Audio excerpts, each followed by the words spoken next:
So, God has been talking to me a lot recently about just my life and what's been going on with me.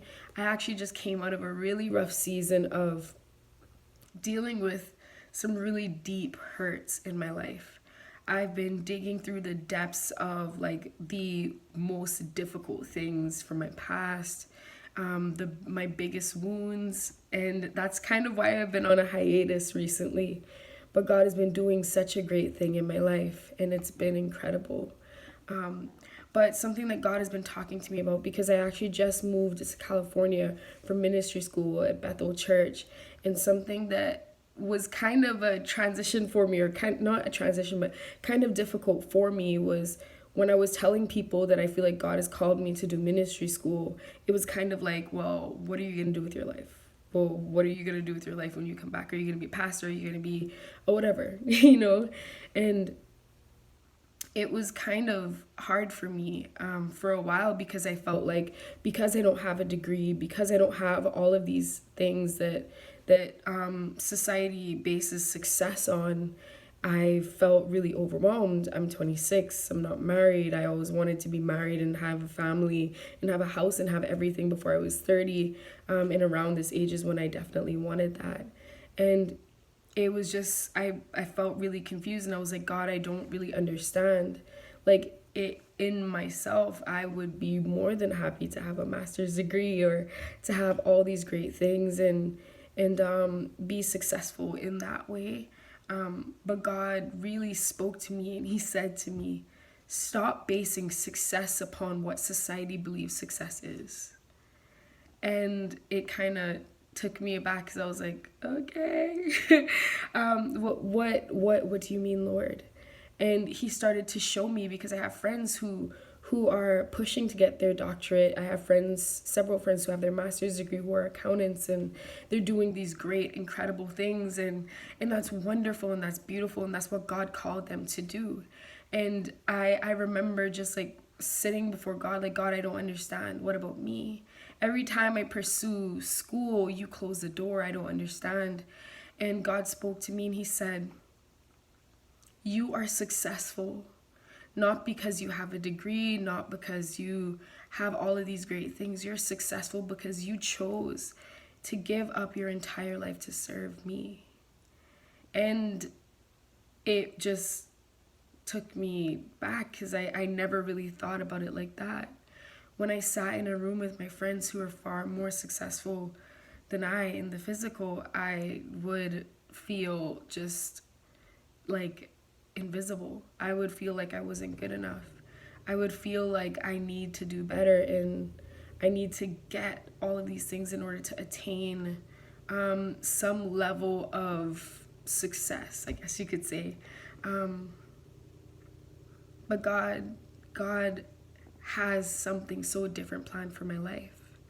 And having a degree is absolutely amazing, and I encourage it. But sometimes God doesn't call you to have a master's degree. God doesn't call everyone to go to university. Sometimes God calls you to be a missionary in the field. Sometimes God calls you to work in an old people's home. Sometimes God calls you to work at a bank or do customer service, and live that life to share Christ with people in that specific area of life. It doesn't mean that you're not successful if you don't have all of the great things that the society believes that you should have in order to be successful. You can be someone who is considered or classified as a nobody and still be successful in the eyes of God, because your heart is in the right place. You stand before him clean and knowing that you are approved and accepted by him. And at the end of the day, that's the most important thing. It's not for us to gain approval from man, because if we live our lives out trying to be approved by people, we will die. Like, spiritually, we will be miserable. But if we choose to live our lives in a way that is pleasing to God, if we choose to live a life that is filled with pleasing him and not pleasing others, we will live and we will thrive and we will live successful lives. And it's not about what society says that you should be, the way you should look, the way you should speak, or whatever. It's about, okay, God, who do you say I should be? Who do you say I am? Everyone says I'm called to do great things. Everyone says I'm called to lead a generation. Everyone says I'm called to do these amazing things. But who do you say I am? I want to learn what it's like to be your beloved, your child. And really being honest and vulnerable with him about that.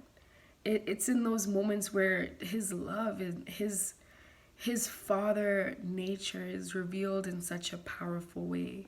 So I just encourage you, beloved, to take time and really spend with Jesus and really come to him and say, okay, God, who am I to you? What does success look like to you? How am I successful, or how can I be successful in your eyes? So yeah, I'll just pray. I want to pray that God reveals himself to you. And not only that, but that God reveals his heart for you, to you, how he feels about you, who he says you are. So God, I thank you so much for who you are. Dad, I just pray for a revelation of your love in such a powerful way. Jesus, that you would open the eyes of this listener or watcher, that you would open their eyes to see themselves the way that you see them. God, I pray that you reveal your Father love to them, that they would not know that they would know that life is much greater than they think it is. The success is not based on what they do, but who they are in you, Jesus. So God, I pray for more in their life. In Jesus' name, amen.